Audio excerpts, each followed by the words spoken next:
¿Qué tal? Bueno, hoy veremos la cuestión social, algo que estuvimos desarrollando en los diferentes encuentros presenciales y obviamente también en la plataforma virtual. Con toda la bibliografía obligatoria que le he brindado y que ustedes han resumido en los diferentes trabajos prácticos y guías de estudio, hoy vamos a hacer un video resumen como les había prometido. La cuestión social tiene su origen en Europa en el siglo XIX por los problemas acarreados por la revolución industrial. En la bibliografía nos situamos en Rosa Pagasa, Carballeda y Pereira. Margarita Rosa Pagasa nos comenta que es un concepto incorporado hace muy poco por los trabajadores sociales, pero que en realidad se origina obviamente con la revolución industrial. Es así que entonces la cuestión social se visibiliza con la consolidación del capitalismo en Europa y luego hacia el resto del mundo. Carballeda nos sitúa la Edad Media y la Edad Moderna, haciendo una breve comparación entre ellas. Dice que en la Edad Media también existía miseria, hambre, enfermedades, campesinos oprimidos por guerreros y eclesiásticos, pero que no existía desamparo, una cuestión de solidaridad entre los campesinos europeos. Algo muy distinto a lo que pasa en la Edad Moderna, donde se empiezan a producir nuevas formas de pobreza, donde se construyen los problemas sociales como fenómenos individuales y donde se pierden mecanismos de cohesión social. Así entonces, la forma de desigualdad entre una edad y otra se mantenían, pero existía una diferencia, un nuevo grupo social, lo que vamos a conocer como la burguesía. Así podemos también decir que van a existir nuevas formas de justificar la desigualdad.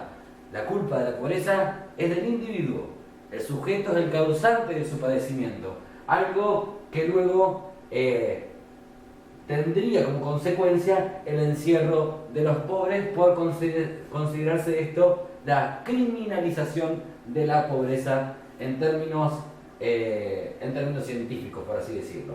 Pereira dice que la cuestión social se manifiesta por medio de conflictos de intereses, producto de la contradicción entre capital y trabajo. Lo que está diciendo Pereira es muy clarito. La cuestión social es propia del capitalismo. Tiene como determinante tres grandes ítems: el empobrecimiento agudo de los obreros, la posibilidad de tomar conciencia de clase por parte de los mismos y la lucha política de la clase obrera contra sus opresores, que vamos a ver que esos obreros en principio tenían ideas anarquistas y socialistas. Mientras tanto seguimos considerando lo que nos dice Pereira como las condiciones objetivas para el surgimiento de la cuestión social y las condiciones subjetivas. Dentro de las condiciones objetivas es el surgimiento de nuevos problemas vinculados con las modernas condiciones de trabajo urbano. Como segundo ítem, la aparición de dos grandes clases sociales, lo que dijimos recién, burguesía y por otro lado el proletariado. La burguesía como dueño de los medios de producción y el proletariado solamente con su fuerza de trabajo para poder venderla. Obviamente a lo más barato posible, lo más económico para la burguesía, la explotación del proletariado. Justamente surge acá la 3, nueva forma de explotación, y 4, empieza a aparecer un concepto que vamos a utilizar muchísimas veces: pauperización de la clase trabajadora.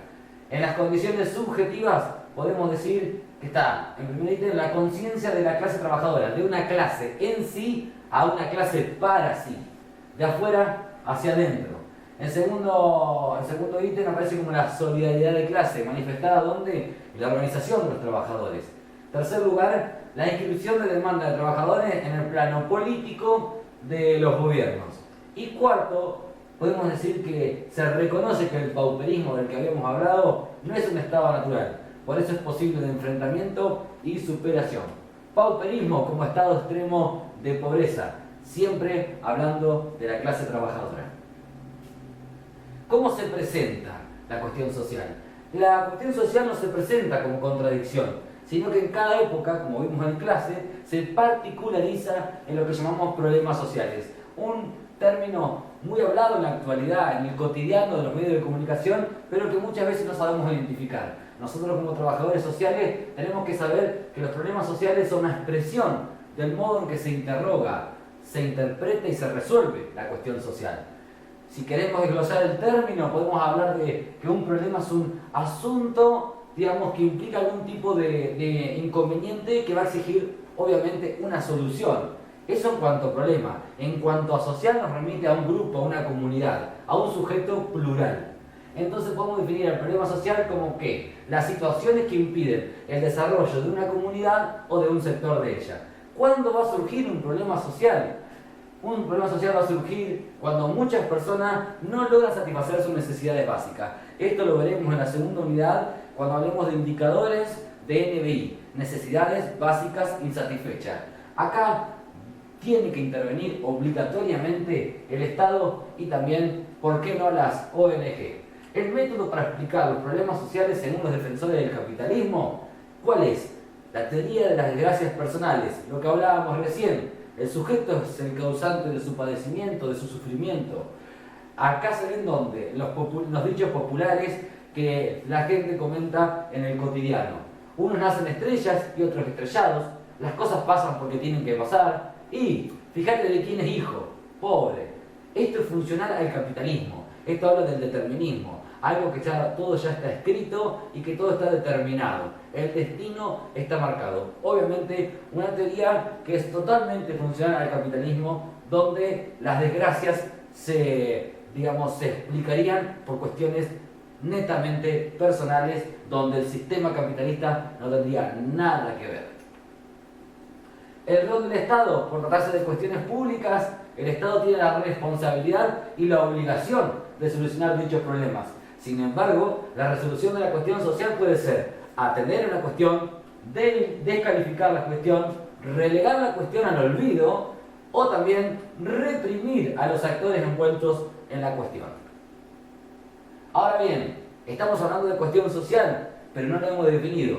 En la diferente bibliografía obligatoria que ustedes han tenido que leer, van a encontrar diversos autores. En la misma escuela, por así decirlo, podemos figurar a Netto, Yamamoto, Feilo, que hablan sobre que la cuestión social es la expresión de las desigualdades producidas netamente por el sistema capitalista. Eso dice Netto, donde existen dos actores diferenciados, burguesía y proletariado, burguesía y clase obrera, dice Netto.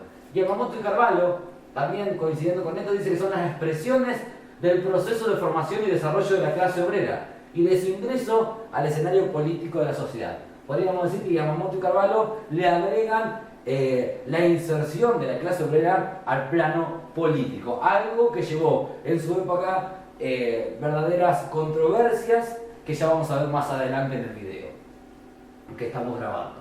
Feilo dice que la cuestión social son las expresiones del múltiple y polifacético complejo de problemas que son congénitos a la sociedad burguesa moderna. Feilo obviamente también considera que la cuestión social tiene que ver con la burguesía, con el capitalismo.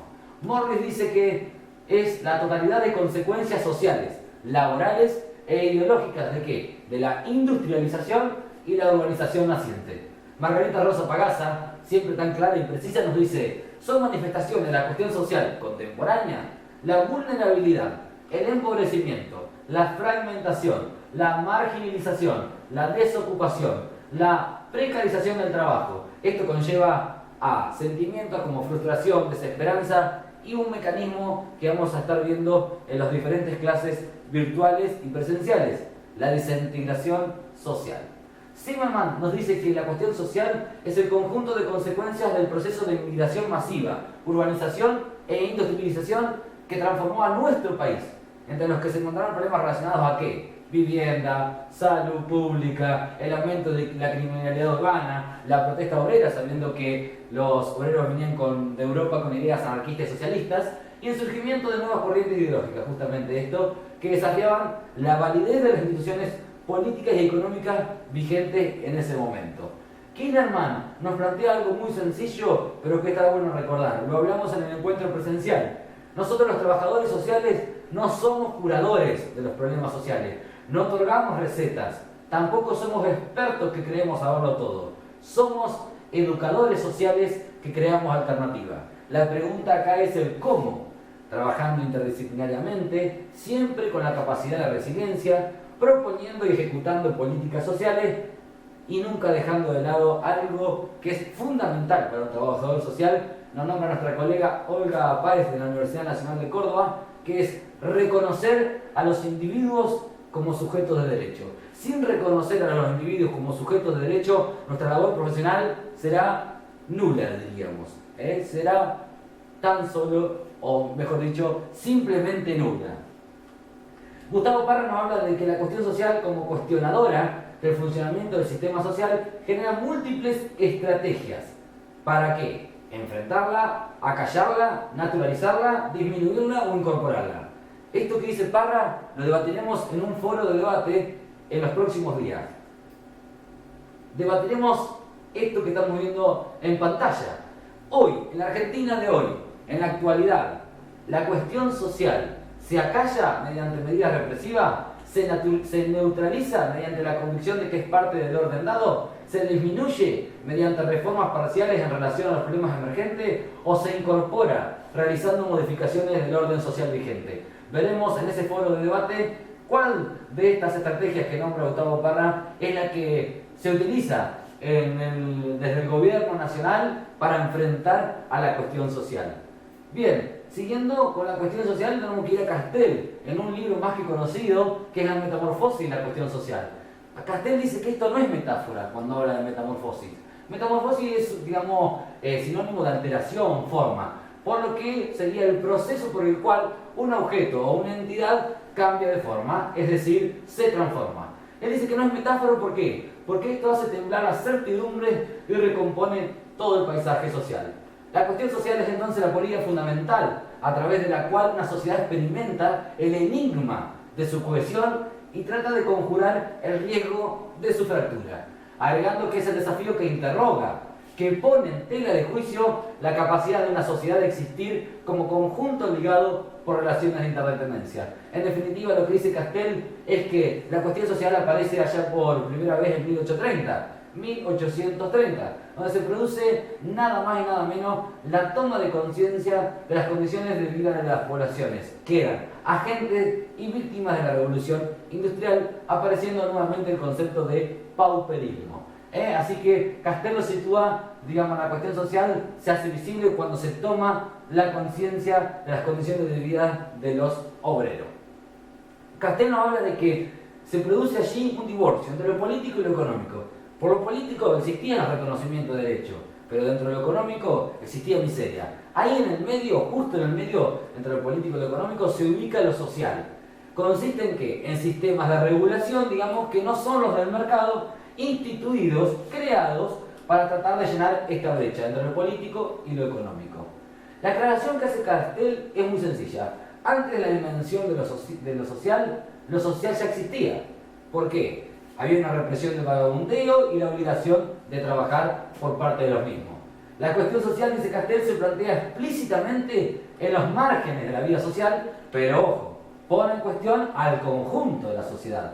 Antes de la revolución industrial eran los vagabundos, en el siglo XIX los miserables, hoy en día lo que llamamos excluidos. Yéndonos ya y poniéndonos en tela de juicio lo que es la cuestión social en América Latina, Suriano dice, tomando el concepto de Morris, agrega dos cuestiones fundamentales en Argentina: el rol de la mujer trabajadora y madre, obviamente, y algo fundamental en la historia argentina, que es la cuestión indígena, que ya vamos a ver más adelante. Celcio dice que la cuestión social es singular en América Latina, coincidiendo con Carballeda, que dice que la cuestión social como problema y como concepto llega a América en manos de los europeos, o sea, llega impuesta por la conquista, lo que quiere decir que el inicio del capitalismo es diferente en Europa que en América Latina. La creación de la fuerza de trabajo es una imposición, digamos, del colonizador, y no es producto evolutivo que llega desde la Edad Media como lo fue en Europa. A su vez, algo fundamental es que tampoco hubo una absorción de artesanos a la fábrica, debido a que la Argentina era un país agrícola-ganadero. Resumiendo, la cuestión social en América Latina se vincula nada más y nada menos que con el origen de la patria. Hablando de patria, hablaremos de la cuestión social en Argentina. En el texto de Cabrera nos plantea que la cuestión social argentina como una cuestión urbana. En su surgimiento, digamos, la cuestión social tuvo que ver con un conjunto de consecuencias sociales del proceso de ¿qué? De modernización económica y social, que atravesó el país en la segunda mitad del siglo XIX, producto de su estructuración como economía agroexportadora, la inmigración masiva y el proceso, conjuntamente con esto, de urbanización. Acá surgieron diferentes problemas relativos a ¿qué? A la salud de la población, a la pobreza, a las condiciones de la vivienda, y las formas de la marginalidad y la mala vida urbana, criminalidad, vicio, prostitución, mendicidad, alcoholismo. Estas eran preocupaciones de la élite porteña. ¿Por qué? Porque esto atentaba contra sus ideas de un orden político y social sano, por así decirlo.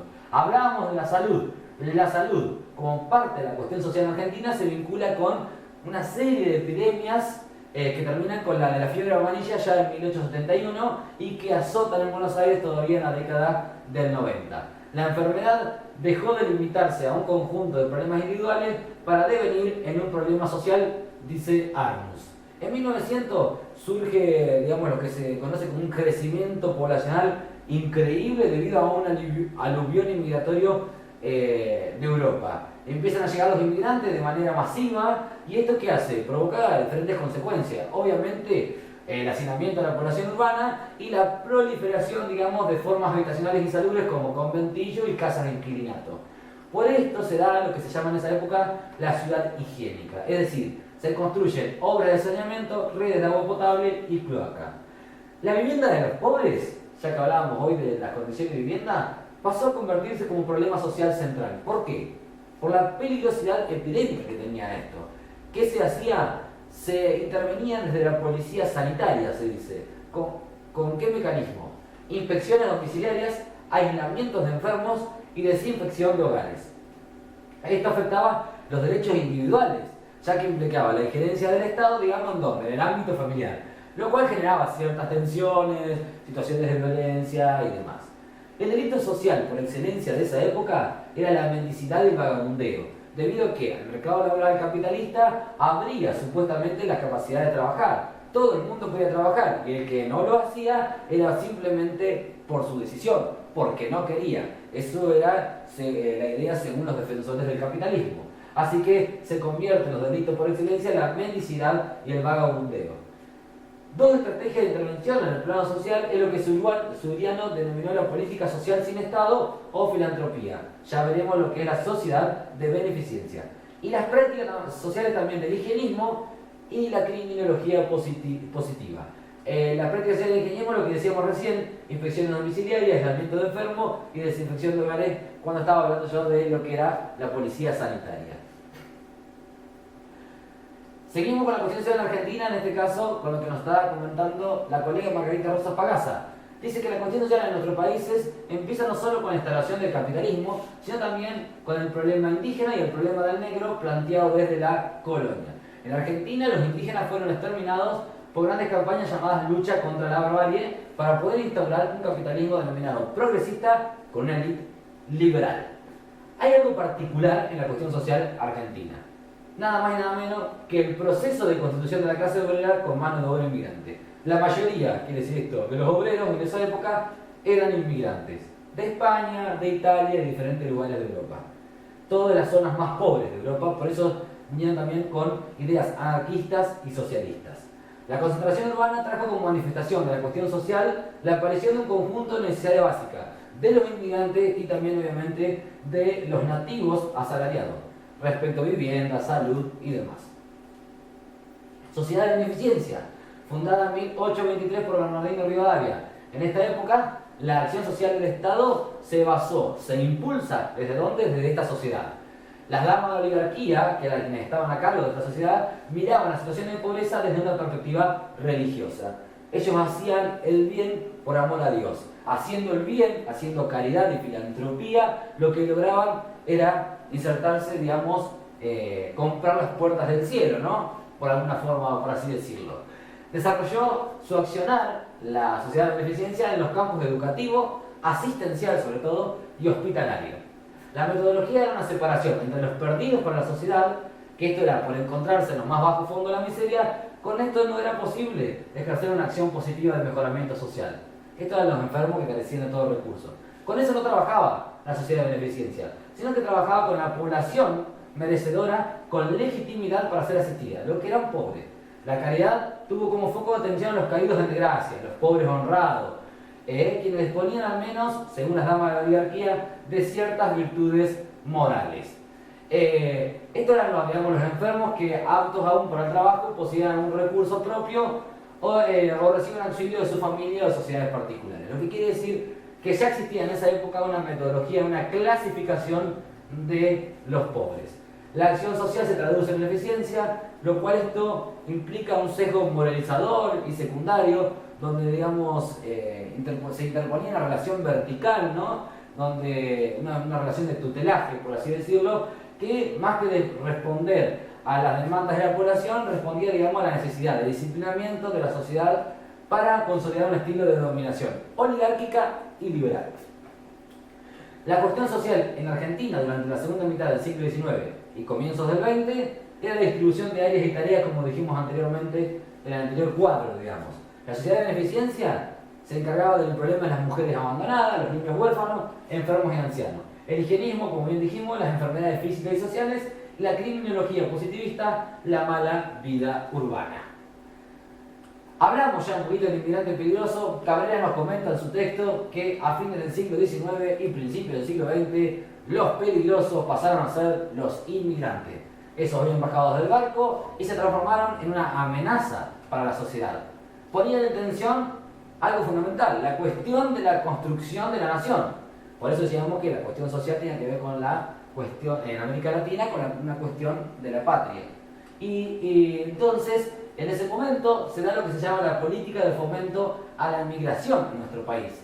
La ley de fomento a la migración otorgaba beneficios a los recién llegados. Por eso empiezan a llegar, digamos, de diferentes partes de Europa, de diferentes las zonas pobres de Europa, los inmigrantes. ¿Por qué? Porque los intelectuales argentinos de la generación del 80 consideraban que estos iban a ser un remedio contra el desierto, que significaba en definitiva la lucha contra la barbarie.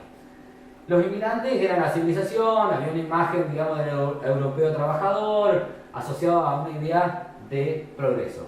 Los inmigrantes que arribaron a Argentina no tenían nada que ver con esto, se asentaron en el campo, por lo que la idea de poblar el desierto fracasó, y la clase obrera empieza, digamos, a organizarse de alguna forma, impulsado por ideas anarquistas y socialistas, que traían obviamente estos inmigrantes europeos. Sufrió una represión brutal por parte del gobierno.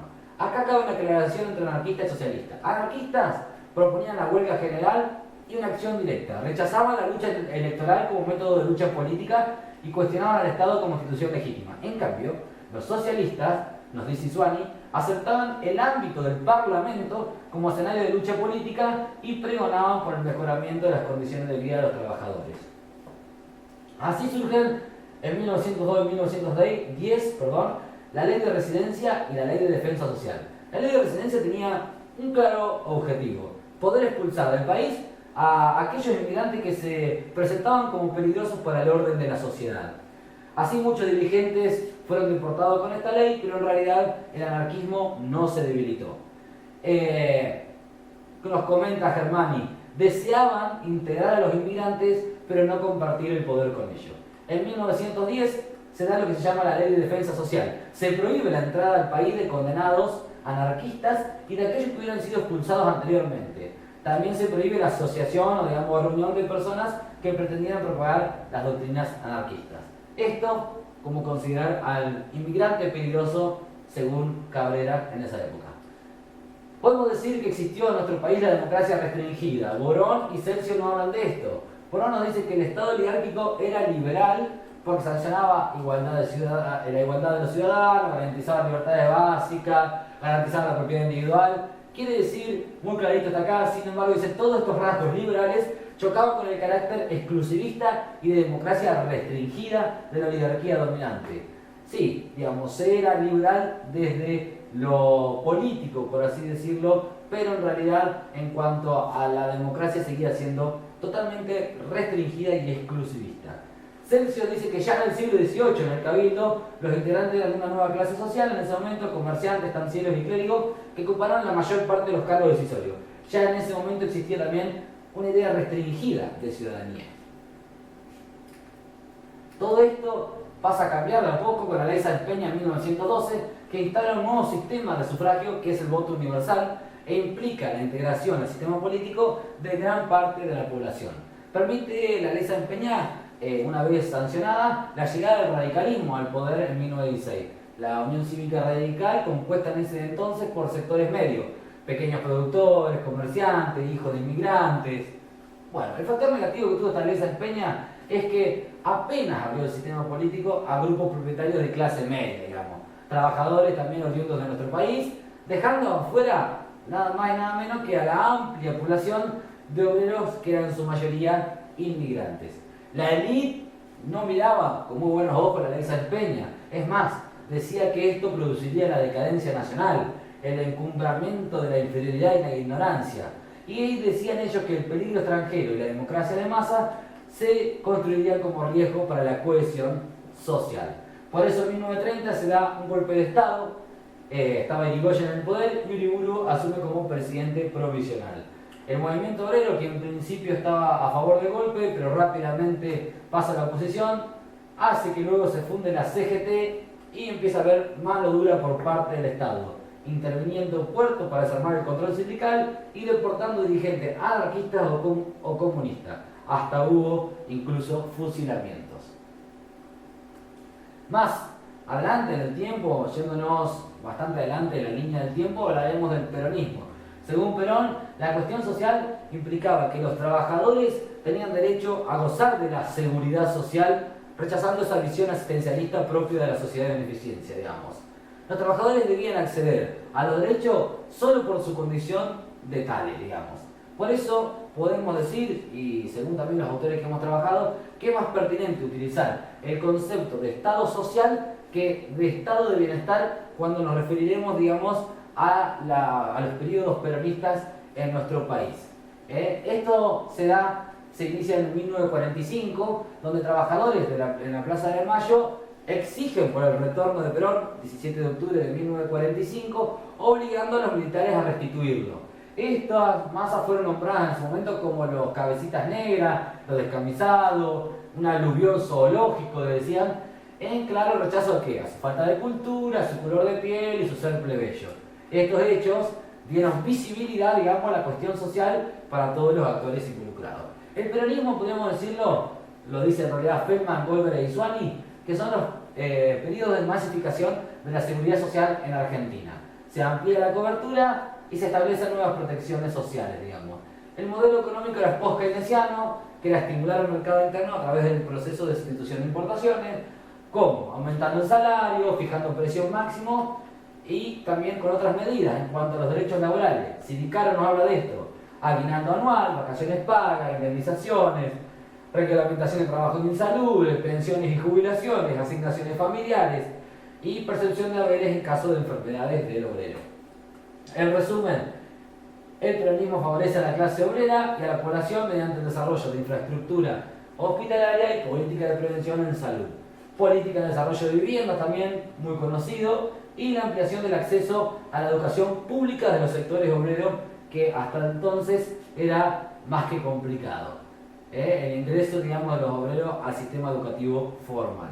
Con todo lo que vimos, podemos decir claramente lo que dice en este circulito. El reconocimiento de los derechos sociales en Argentina, sin duda, no fue un proceso lineal, siendo que en su etapa inicial se combinó con la aplicación de medidas represivas que procuraron disipar la movilización obrera. Esto fue todo acerca de la cuestión social. Este fue el video de resumen de Matías Luz, docente de Problemática Social Contemporánea del ICES. Espero que le haya servido. Nos encontramos en los diferentes encuentros presenciales y obviamente en el aula virtual. Próxima tarea, foro de debate con lo que planteé en el video.